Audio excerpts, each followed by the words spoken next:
Le Seigneur est avec vous aussi longtemps que vous êtes avec lui.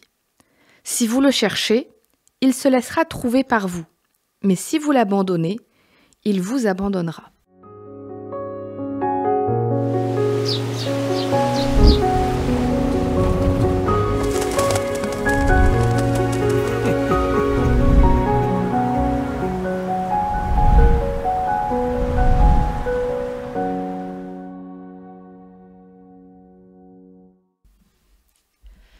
Quelques années en arrière, j'ai eu ce qu'on appelle un stalker. Pour les non-anglophones parmi nous, un stalker, c'est quelqu'un qui vous poursuit. Quelqu'un qui vous suit partout en fait, sur les réseaux sociaux, sur tout ce que vous publiez, voire même qui vous suit dans la vie réelle s'il trouve où vous êtes. Alors moi, la personne ne m'a pas suivi dans la vie réelle là où j'étais, mais c'est quelqu'un qui me suivait partout sur mes réseaux sociaux, qui était très insistant, qui me mettait mal à l'aise et qui, je ne sais pas comment, a réussi à trouver mon numéro de téléphone et m'envoyer des messages dont je ne voulais pas, qui étaient gênants, et qui, chaque fois que je lui ai demandé d'arrêter, continuait, et quand j'ai essayé de le bloquer, changeait de numéro pour continuer à m'écrire. Et ça a duré quand même 8 mois, et c'était épuisant. Je me sentais pas en sécurité. Je me sentais nerveuse dès que mon téléphone sonnait. J'osais plus trop publier des choses sur Internet parce que je savais qu'il allait être là à rôder et à venir tout de suite. La chance que j'ai eue, c'est j'ai un ami qui est policier et donc qui a pris les choses en main pour contacter cette personne en lui mettant un coup de pression, en lui disant que ou bien elle l'arrêtait, ou bien on engagerait des poursuites. Et la personne a eu peur et a arrêté.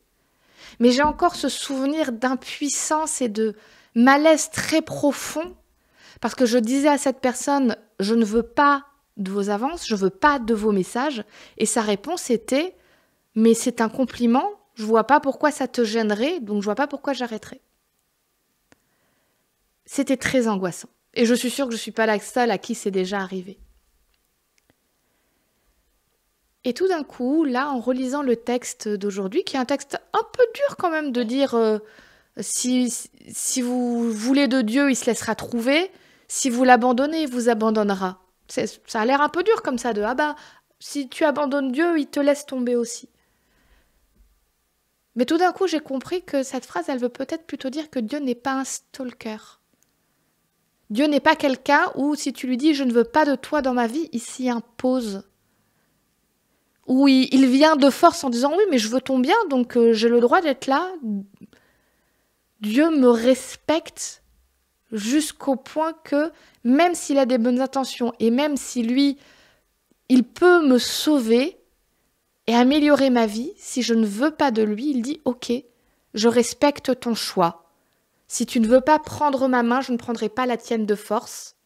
Mais sache que je serai pas loin le jour où tu veux revenir, je serai là. Alors ça m'a ramené à faire mon choix.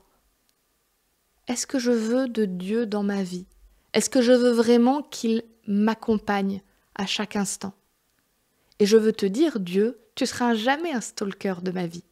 Parce que tu es un invité permanent et la personne la plus précieuse de toute mon existence.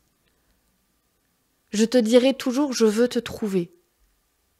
Laisse-toi trouver par moi, parce que je suis jamais aussi bien que quand je suis avec toi.